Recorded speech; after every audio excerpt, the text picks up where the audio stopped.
Assalamualaikum warahmatullahi wabarakatuh. Perkenalkan, nama saya Nayla Fitriani dengan NIM 25020101147.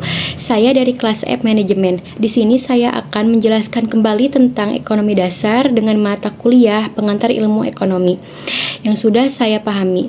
Salah satu dasar penting untuk memahami bagaimana manusia, perusahaan, dan pemerintah mengambil keputusan dalam memenuhi kebutuhan hidupnya. Ilmu ekonomi adalah ilmu yang mempelajari cara manusia menggunakan sumber daya yang terbatas untuk memenuhi kebutuhan yang tidak terbatas juga.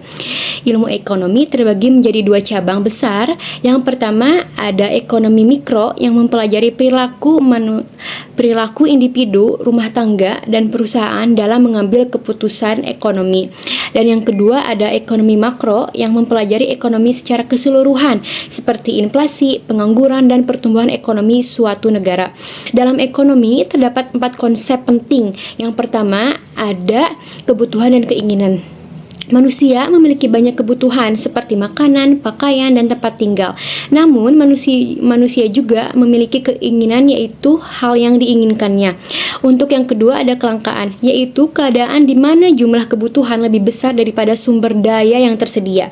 Dan yang ketiga ada pilihan. Kita harus menentukan mana kebutuhan paling penting untuk dipenuhi terlebih dahulu, karena setiap pilihan memiliki konsekuensi. Jika kita memilih satu hal, kita harus mengorbankan hal lainnya juga.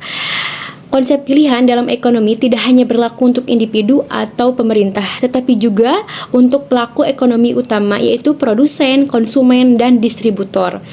Dan yang terakhir, keempat, ada sumber daya, di mana negara yang memiliki sumber daya melimpah dan mampu mengelolanya dengan baik dan lebih cepat mencapai kemakmuran.